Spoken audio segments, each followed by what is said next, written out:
Comfort, comfort my people, says your God. Speak tenderly to Jerusalem and proclaim to her that her hard service has been completed, that her sin has been paid for, that she has received from the Lord's hand double for all her sins. A voice of one calling in the desert, prepare the way for the Lord, make straight in the wilderness a highway for our God. Every valley shall be raised up, every mountain and hill made low. The rough ground shall become level, the rugged places a plain, and the glory of the Lord will be revealed. And all mankind together will see it, for the mouth of the Lord has spoken. A voice says, cry out. And I said, what shall I cry? All men are like grass, and all their glory is like the flowers of the field. The grass withers and the flowers fall, because the breath of the Lord blows on them. Surely the people are grass. The grass withers and the flowers fall, but the word of our God stands forever. You who bring good tidings to Zion, go up on a high mountain. You who bring good tidings to Jerusalem, lift up your voices with a shout. Lift it up, do not be afraid. Say to the towns of Judah, here is your God. See, the sovereign Lord comes with power, and his arm rules for him. See, his reward is with him, and his recompense accompanies him. This is the word of the Lord. Thanks be to God. Good morning. Good to see you. I love the snow last weekend. Who else did? Or maybe it was a nuisance. But I really enjoyed it. And I love the surprise it was of its unexpected arrival. And as we started Advent season, we've been looking at this theme of home. And it's in this season that we anticipate the most unexpected arrival that the world has ever seen. The arrival of God into the world, as we just read about in the passage. About a year ago, I might have told you that I was really great at loving dogs. But you would have been very right to question that if you knew me. Because actually, I wasn't very used to them at all. I was generally very wary of them. And I was actually quite nervous around them. And the only experience I had was my soft toy dog.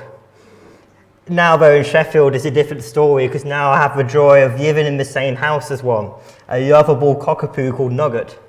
And now I'm exposed to dogs in all their highs and lows. And I'm still yearning and still have a long way to go, but I can now just about stroke him and just about hold him, at least for a few minutes, without dropping him.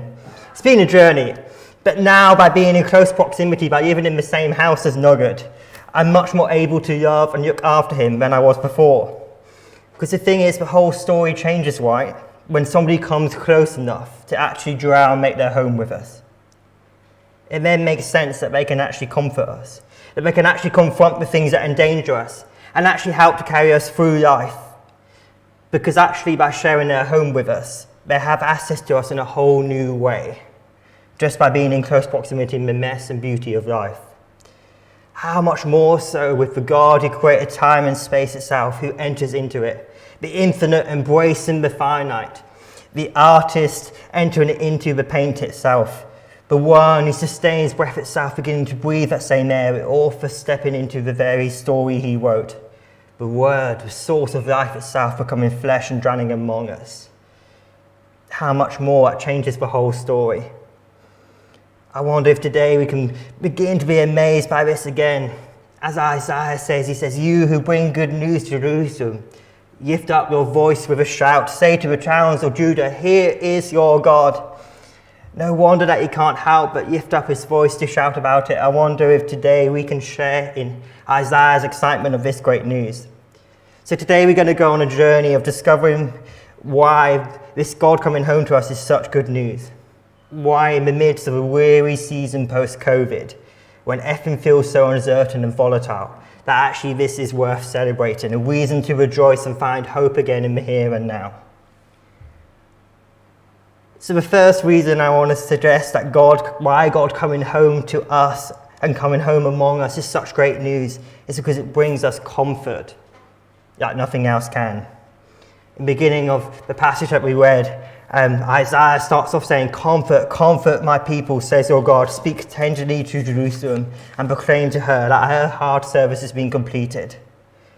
Here Isaiah speaks prophetically, saying, comfort, comfort my people. And he's speaking to a people weary and exhausted, despairing from being in exile, a season that has been a long, dark night. Maybe that sounds familiar, right? As we come from COVID, exhausted, weary, where it perhaps feels like there's been so much lost, so much to mourn, lament and grieve, where it feels like how long, and perhaps the hope of things ever going back to how they were feels like a distant, fanciful wish. I wonder if maybe today we need to hear afresh that whisper of God through the words of Isaiah saying, "Comfort, comfort my people." But naturally, of course, words aren't just enough to bring about comfort. Because naturally, true comfort comes from knowing somebody is with us in the pain. That somebody truly gets it. That somebody empathizes with us. That somebody truly understands it. And not only that, but stands and shares in the pain with us. In this transition season, moving to Sheffield, I've actually found there's been quite a bit more mourning than I anticipated of leaving Durham and even those uni days behind. But one thing I found a real comfort is catching up with friends who have also left Durham and speaking to them and realising that actually we're in a similar place of finding the transition hard, of how I get it, of how I'm not alone, I'm not the only one on a journey, and we're on a journey togetherness, and that's brought such comfort. How much more of a comfort is that miracles and miracles, God himself, God of the universe, comes among us, that he steps into the darkness, the pain, the sorrow, that he would come to be born in a manger to walk as one of us in human flesh, that he would actually experience the whole range of human emotions that we go through: joy, love, sadness, loss, pain, tiredness, weariness, stress. That he's the God who walks close with us, that he's even the God who would weep with us. He's the God who gets it, he understands. How crazy is that he's a God who would even suffer.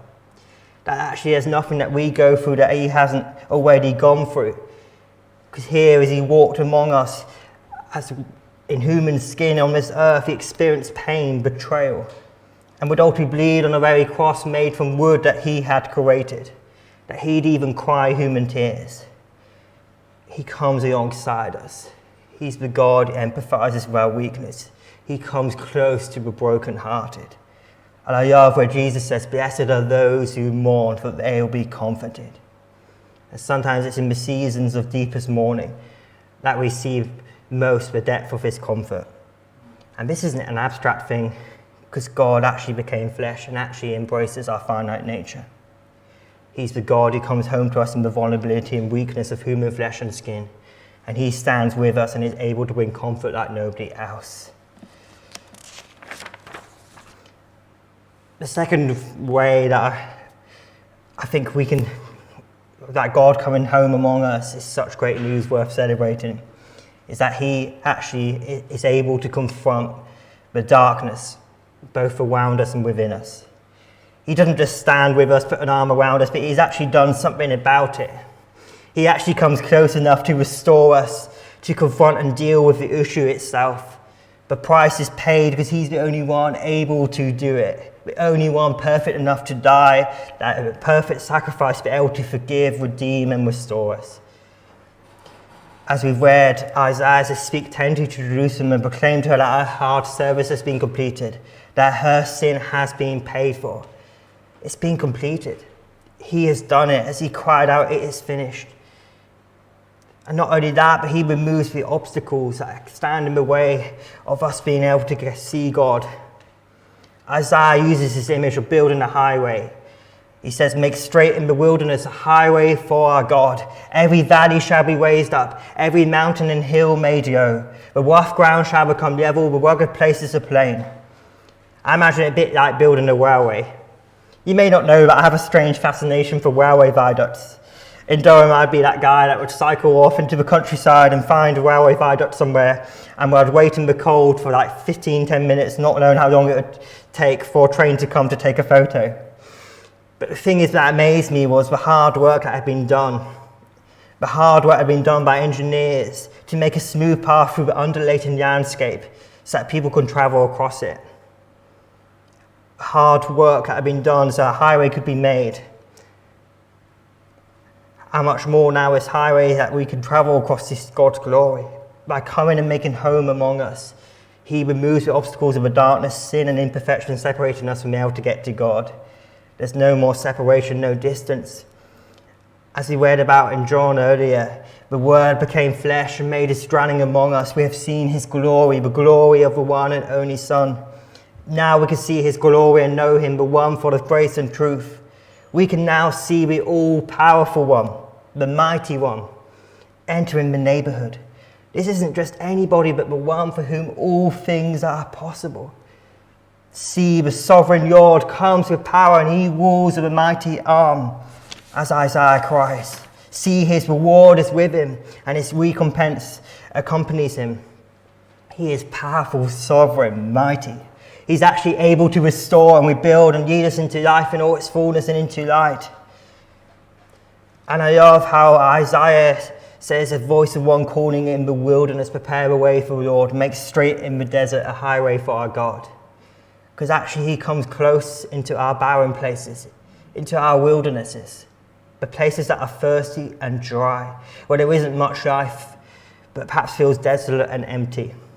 Maybe that's how we feel after COVID.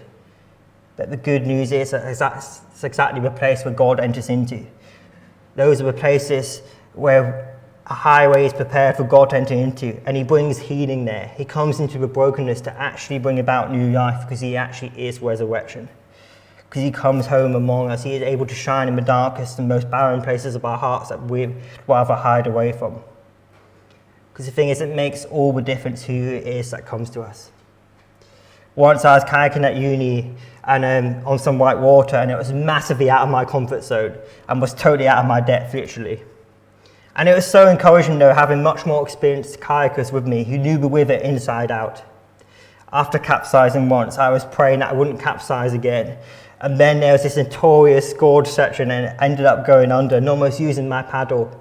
And in a way that completely baffles me to this day, I don't know how, but I somehow managed to flip back up again and grab onto my paddle and continue, in which there was a cheer from the riverbank. They thought I'd done some trick, but I really hadn't. It was encouraging being with kayakers that knew the river inside out, but how much more it was encouraging being with the one who actually made the river and was in ultimate control of it. That's the amazing wonder of God coming home to us. Not only is he much more experienced at navigating the waves of life than us, but he's actually the one who actually made the ocean. So not only he knows how to surf the waves, but ultimately has all power and authority over them. Because true peace doesn't come from never experiencing storms, but in knowing the one who made the sea is the one with us and who comes to us, walking in the wind and the waves. And that's the amazing thing about God coming home to us. He's the one who's actually able to confront the darkness, both the darkness around us and within us, because he is the one, he actually created light. And not only that, but actually is light itself, the light that shines in the darkness and which the darkness can never overcome. A third reason I want to suggest why God coming to home to us is really such great news, as well as to comfort, to confront the darkness around and within us, is that he carries us. At the end of the passage we read in Isaiah, it finishes off with this, he tends his flock like a shepherd. He gathers the lambs in his arms and carries them close to his heart. He gently leads those that have young. I love how he gets us to where we need to be. He is our true north, leading us home. But the one who comes alongside us actually makes his home with us on the journey. I love this image of a shepherd who gathers the lambs in his arms and carries them, because he carries the weight. He carries the weight of our sin, shame, sorrow, and burdens. He carries the weight of the world on his shoulders so that we don't have to. It's his shoulders that the government must rest on, not ours. What a relief that is. He carries us through, not in our own strength, but in his. And all we need to be are lambs, children in our Father's arms. When we no longer have the strength to walk, that's when we can experience the freedom of being carried. Spiritual maturity is far less about growing up and becoming more independent, but instead growing to be more like children, even more dependent on our Heavenly Father. It's actually at the end of our rope that we often end up being at the start of receiving his infinite help. He wants to be involved in the messiness and everyday details of life.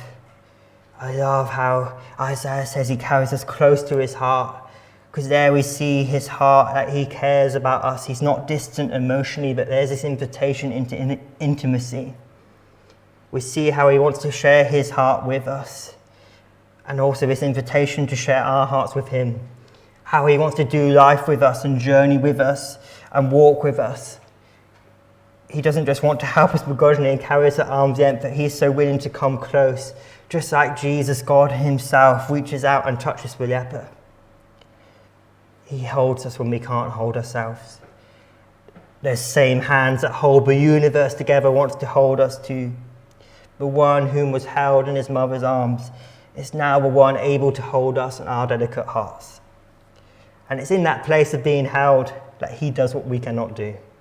He's the one able to rescue us, set us free, intercede on our behalf. It's his strength in our weakness. It's not about being strong enough, but about being weak enough to need him. And there's this challenge to let go of our own self-reliance and dependence. I know I find this so hard. And actually, it's not about our faithfulness in carrying ourselves through, but actually his faithfulness in carrying us. And that's one of the things I love about going onto the streets to chat to and pray for people. Because so often in that place, I don't know what I'm doing. I really don't have a plan to carry out. But it's exactly there in that place of weakness where we experience the joy and intimacy of being carried. And I've often found it's in that very place that God often shows up and meets with people. That's the amazing freedom. It doesn't have to be about our power, but his. That's the amazing freedom about being carried, is that it's not about our might, but his. It's so much better that way of being carried. There's so much freedom allowing our finite nature to be carried and embraced by his infinite being. Isaiah 40, he later builds on this theme of what it's like to be carried. He finishes off this Isaiah 40 with, "Do you not know, have you not heard? The Lord is the everlasting God, the creator of the ends of the earth. He will not grow tired or weary, and his understanding no one can fathom. He gives strength to the weary and increases the power of the weak. Even youths grow tired and weary, and young men stumble and fall, but those who hope in the Lord will renew their strength. They will soar on wings like eagles. They will run and not grow weary. They will walk and not be faint." He became weak, vulnerable, and helpless as one of us, so that he could strengthen the weak, vulnerable, and helpless. And he gently leads us. We don't have to be in charge or in control. We don't have to be captain of our own ships. We don't have to carry the burden that is his. And Jesus speaks of his invitation to be carried, of allowing him to carry the burden and wait in partnership with him. As he says in the Gospels, "Come to me, all you who are weary and burdened, and I will give you rest. Take my yoke upon you and learn from me, for I am gentle and humble in heart, and you will find rest for your souls. For my yoke is easy and my burden is light." There's this invitation to be carried by him. And that's where we find true rest. So in conclusion, he comforts us. He confronts the darkness both around us and within us. And he carries us. How is this possible? All because God comes close. Because he actually comes home to us. As Jesus walking, living, drowning among us in our skin. We don't have to go looking for him. Because he's already come looking for us. And he comes unexpectedly in this Advent narrative. But in that way, after this challenge, this Advent season, do we welcome him? Do we welcome him in the unexpected places of life? Do we prepare the way for him? Do we make room for him? Because as Isaiah says, a voice of one calling in the wilderness, prepare the way for the Lord. Make straight in the desert a highway for our God. I wonder, do we prepare a way for that unexpected arrival of hope, love, light, and life itself, born into that unexpected place in that humble, crude cradle? Because so often God is closer than we imagine and wants to show up in the least likely ways, in the least likely places, in the brokenness and hurt that we carry. So I wonder if this Advent season we can afresh welcome him, prepare a way for becoming king. The God of time and space, the author himself, entering into the story. His name is Jesus. Now we're just going to enter into a song of reflection on this theme of the arrival of this God that would enter into the story. And here's this challenge of, will we welcome him in? Will we hail the arrival of the King? So I wonder whether, as we just sit in this song, whether we can just reflect we can reflect on the ways that perhaps we need God to come in, where we can open up our hearts afresh, those places that perhaps we want to hide from, where we can prepare the way, those wilderness places where we can prepare the way and make room for him. Yeah, Jesus, thank you that you do come close. Thank you for that most unexpected arrival, that the God of time and space itself would enter into the story. I thank you because of that we can actually find comfort, that you actually confront the darkness around us and within us, that you actually do carry us. So I pray now that you would meet with us and you would reveal those areas in our hearts where we need to prepare room for you and prepare the way for you to come in. I thank you that you do come close. Amen.